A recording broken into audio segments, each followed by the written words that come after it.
The Black Cat by Edgar Allan Poe. For the most wild yet most homely narrative which I am about to pen, I neither expect nor solicit belief. Mad indeed would I be to expect it, in a case where my very senses reject their own evidence. Yet mad am I not, and very surely do I not dream. Tomorrow I die, and today I would unburden my soul.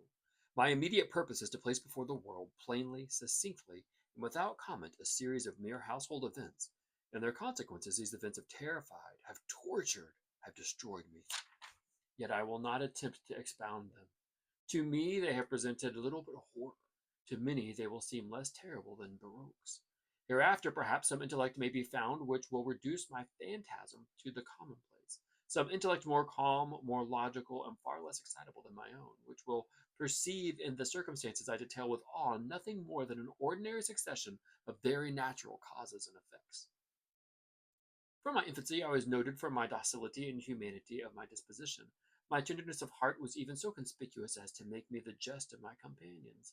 I was especially fond of animals. I was indulged by my parents with a great variety of pets. With these I spent most of my time, and never was so happy as when feeding and caressing them. This peculiarity of character grew with my growth, and in my manhood I derived from it one of the principal sources of pleasure. To those who have cherished an affection for a faithful and sagacious dog, I need hardly be at the trouble of explaining the nature of the intensity of the gratification thus derivable. There is something in the unselfish and self-sacrificing love of a brute which goes directly to the heart of him who has had frequent occasion to test the paltry friendship and gossamer fidelity of mere man. I married early and was happy to find in my wife a disposition not uncongenial with my own. Observing my partiality for domestic pets, she lost no opportunity in procuring those of the most agreeable kind.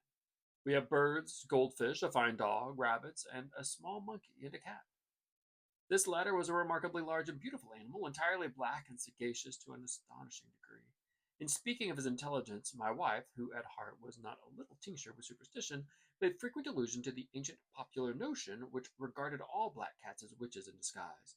Not that she was ever serious upon that point, and I mention the matter at all for no better reason than it happens just now to be remembered. Pluto, that was the cat's name, was my favorite and playmate. I alone fed him, and he attended me wherever I went about the house. It was even with difficulty that I could prevent him from following me through the streets. Our friendship lasted in this manner for several years, during which my general temperament and character, through the instrumentality of the fiend impertinence, the fiend intemperance, had, I blush to confess it, experienced a radical alteration for the worse. I grew day by day more moody, more irritable, more regardless of the feelings of others. I suffered myself to use intemperate language to my wife. At length I even offered her personal violence. My pets, of course, were made to feel the change in my disposition. I not only neglected but ill-used them. Plato, however, I still retain, For Plato, however, I still retained sufficient regard to restrain me from maltreating him, as I made no scruple of maltreating the rabbits, the monkey, or even the dog, when by accident or through affection they came in my way. But my disease grew upon me, for what disease is like alcohol? And at length even Pluto, who was now becoming old and consequently somewhat peevish, even Pluto began to experience the effects of my ill temper. One night, returning home much intoxicated from one of my haunts about town, I fancied that the cat avoided my presence. I seized him when, in his fright at my violence, he inflicted a slight wound upon my hand with his teeth. The fury of a demon instantly possessed me. I knew myself no longer. My original soul seemed at once to take its flight from my body, and a more than fiendish malevolence, gin-nurtured, thrilled every fiber of my frame. I took from my waistcoat pocket a penknife, opened it, grasped the poor beast by the throat, and deliberately cut one of its eyes from its socket. Hush! I burn. I shudder while I pen the damnable atrocity. When reason returned with the morning, when I had slept off the fumes of the night's debauch, I experienced a sentiment half of horror, half of remorse, for the crime of which I had been guilty. But it was at best a feeble and equivocal feeling, for the soul remained untouched. I again plunged into excess and soon drowned in wine all memory of the deed. In the meantime, the cat slowly recovered. The socket of the eye presented, it is true, a frightful appearance, but he no longer appeared to suffer any pain. He went about the house as usual, but, as might be expected, fled in extreme terror at my approach. I had so much of my old heart left as to be at first grieved by this evident dislike on the part of a creature which had once so loved me. But this feeling soon gave place to irritation. And then came, as if to my final and irrevocable overthrow, the spirit of perverseness. Of this spirit philosophy makes no account. Yet I am not more sure than my soul lives than I am that perverseness is one of the primitive impulses of the human heart, one of the indivisible primary faculties or sentiments which give direction to the character of man. Who has not 100 times found himself committing a vile or a silly action, for no other reason than because he knows he should not?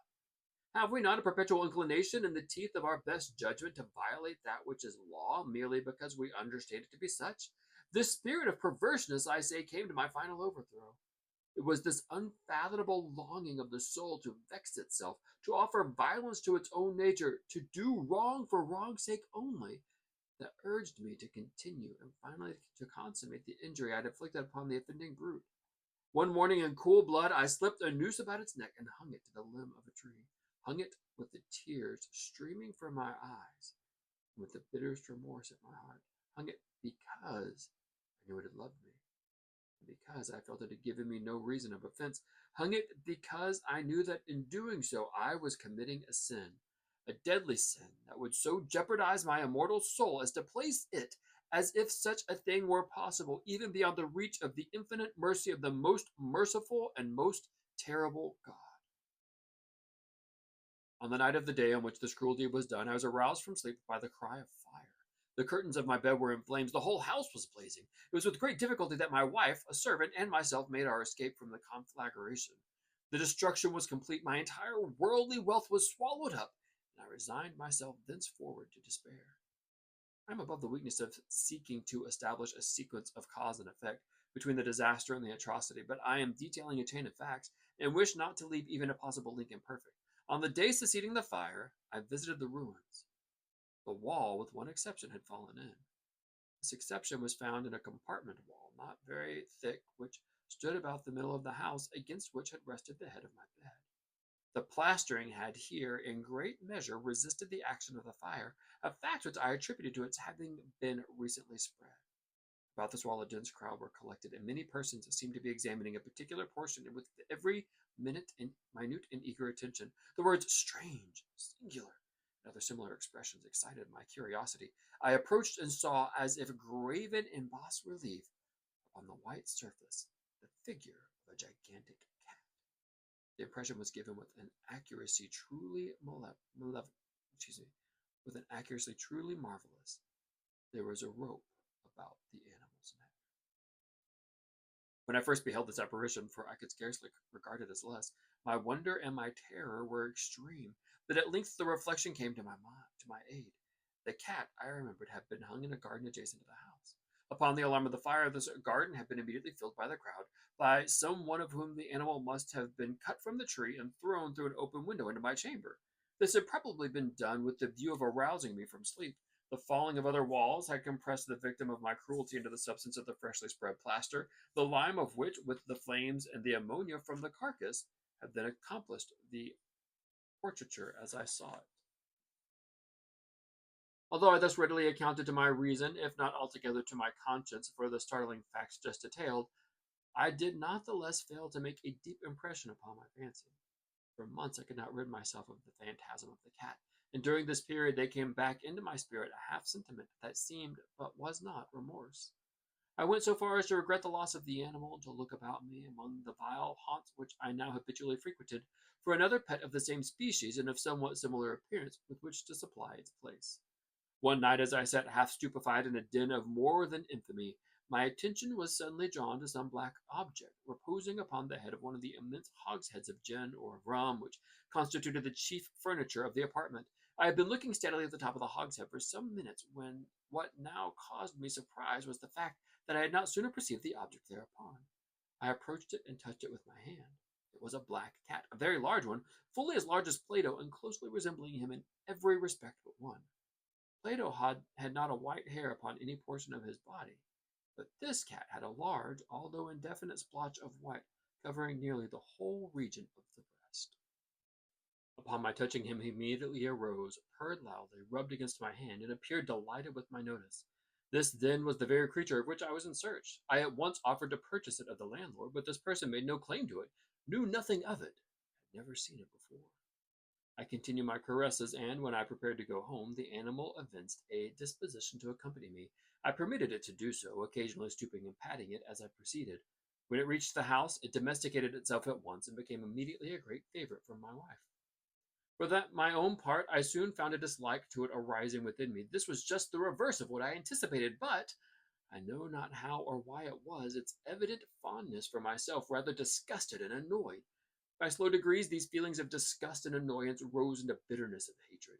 I avoided the creature, a certain sense of shame and the remembrance of my former deed of cruelty preventing me from physically abusing it. I did not for some weeks strike or otherwise violently ill use it, but gradually, very gradually, I came to look upon it with unutterable loathing, and to flee silently from its odious presence as from the breath of a pestilence.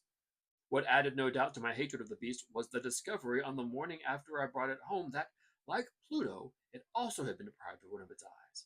The circumstance, however, only endeared it to my wife, who, as I have already said, possessed in a high degree that humanity of feeling which had once been my distinguishing trait and the source of many of my simplest and purest pleasures. With my aversion of this cat, however, its partiality for myself seemed to increase. It followed my footsteps with a pertinacity which it would be difficult to make the reader comprehend. Whenever I sat, it would crouch beneath my chair or spring upon my knees, covering me with its loathsome caresses. If I arose to walk, it would get between my feet and thus nearly throw me down, or, fastening its long and sharp claws in my dress, clamber in this manner to my breast. At such times, although I longed to destroy it with a blow, I was yet withheld from doing so, partly by a memory of my former crime, but chiefly, let me confess it at once, by absolute dread of the beast.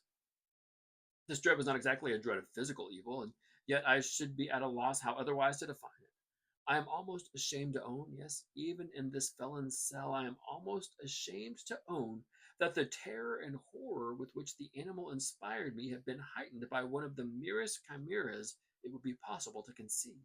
My wife had called my attention more than once to the character of the mark of white hair of which I had spoken, and which constituted the sole visible difference between the strange beast and the one I had destroyed.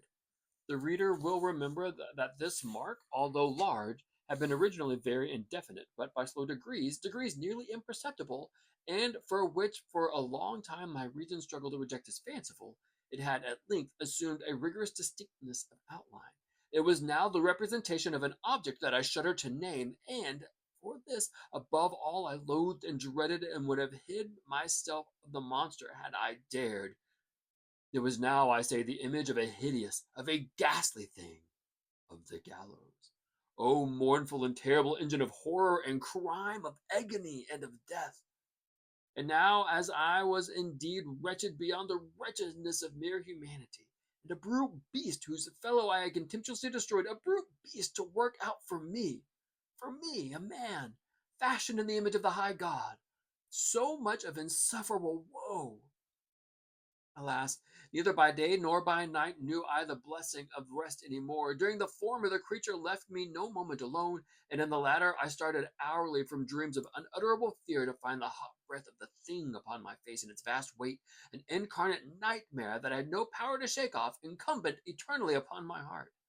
Beneath the pressure of torments such as these, the feeble remnant of the good within me succumbed. Evil thoughts became my sole intimates, the darkest and most evil of thoughts. The moodiness of my usual temper increased to hatred of all things and of all mankind, while from the sudden, frequent, and ungovernable outburst of a fury to which I now blindly abandoned myself, my uncomplaining wife, alas, was the most usual and the most patient sufferers. One day she accompanied me upon some household errand into the cellar of the cold building which our poverty compelled us to inhabit. The cat followed me down the steep stairs, and nearly throwing me headlong, exasperated me to madness. Uplifting an axe, and forgetting in my wrath the childish dread with which had hitherto stayed my hand, I aimed a blow at the animal, which of course would have proved instantly fatal had it descended as wished. But this blow was arrested by the hand of my wife. Goaded by the interference into a rage more than demoniacal, I withdrew my arm from her grasp and buried the axe in her brain. She fell dead upon the spot without a groan. This hideous murder accomplished, I set myself forthwith, and with entire deliberation, to the task of concealing the body. I knew that I could not remove it from the house, either by day or by night, without the risk of being observed by my neighbors. Many projects entered my mind. At one period, I thought of cutting the corpse into minute fragments and destroying them by fire. At another, I resolved to dig a grave for it on the floor of the cellar. Again, I deliberated about casting it in the wall in the yard, about packing in the box as if merchandise with the usual garments, and so getting a porter to take it from the house. Finally, I hit upon what I considered a far better expedient than either of these. I determined to wall it up in the cellar, as the monks of the Middle Ages are recorded to have walled up their victims. For a purpose such as this, the cellar was well adapted. Its walls were loosely constructed and had lately been plastered throughout with a rough plaster, which the dampness of the atmosphere had prevented from hardening. Moreover, in one of the walls was a projection caused by a false chimney or a fireplace that had been filled up and made to resemble the red of the cellar. I made no doubt that I could readily displace the bricks at this point, insert the corpse, and wall the whole up as before, so that no eye could detect anything suspicious. And in this calculation I was not deceived. By means of a crowbar, I easily dislodged the bricks, and having carefully deposited the body against the inner wall, I propped it in that position, while, with little trouble, I relaid the whole structure as it originally stood. Having procured mortar, sand, and hair with every possible precaution, I prepared a plaster which could not be distinguished from the old, and with this I very carefully went over the new brickwork. When I had finished, I felt astonished that all was right. The wall did not present the slightest appearance of having been disrupted. The rubbish on the floor was picked up with the minutest of care. I looked around triumphantly and said to myself, "Here at least, then, my labor has not been in vain." My next step was to look for the beast which had been the cause of so much wretchedness, for I had at length firmly resolved to put it to death. Had I been able to meet with it at that moment, there could have been no doubt to its fate. But it appeared that the crafty animal had been alarmed at the violence of my previous anger, and forbore to present itself in my present mood. It is impossible to describe or to imagine the blissful sense of relief which the absence of the detested creature occasioned in my bosom. It did not make its appearance during the night, and thus for one night at least since its introduction into the house, I soundly and tranquilly slept. I slept even with the burden of murder upon my soul. The second and the third day passed, and still my tormentor came not. Once again I breathed as a free man. The monster, in terror, had fled the premises forever. I should behold it no more. My happiness was supreme. The guilt of my dark deed disturbed me but little. Some few inquiries had been made, but these had been readily answered. Even a search had been instituted, but of course nothing was to be discovered. I looked upon my future felicity as secured. Upon the fourth day of the assassination, a party of the police came very unexpectedly into the house and proceeded again to make rigorous investigation of the premises. Secure, however, in the inscrutability of the place of concealment, I felt no embarrassment whatsoever. The officers bade me accompany them into the search. They left no nook or corner unexplored. At length, for the third or fourth time, they descended into the cellar. I quivered not in a muscle. My heart beat calmly as that of one who slumbers in innocence. I walked the cellar from end to end. I folded my arms upon my bosom and roamed easily to and fro. The police were thoroughly satisfied and prepared to depart. The glee at my heart was too strong to be restrained. I burned to say if but one word by way of triumph, and to render doubly sure their assurance of my guiltlessness. "Gentlemen," I said at last, as the party ascended the steps, "I delight to have allayed your suspicions. I wish you all health and a little more courtesy. By, gentlemen, this is a very well constructed house." In the rapid desire to say something easily, I scarcely knew what else to utter at all. "I may say an excellently well constructed house. These walls— are you going, gentlemen? These walls are solidly put together, and here, through the mere frenzy of bravado, I rapped heavily with a cane which I held in my hand upon the very portion of the brickwork behind which stood the corpse of the wife of my bosom. But may God shield and deliver me from the things of the archfiend. No sooner had the reverberation of my blows sunk into the silence than I was answered by a voice from within the tomb, by a cry, at first muffled and broken like the sobbing of a child, and then quickly swelling into one long, loud, and continuous scream, utterly anomalous and inhuman, a howl, a wailing shriek, half of horror and half of triumph, such as might have been arisen only out of hell, conjointly from the throats of the damned in their agony, and the demons that exult in the damnation.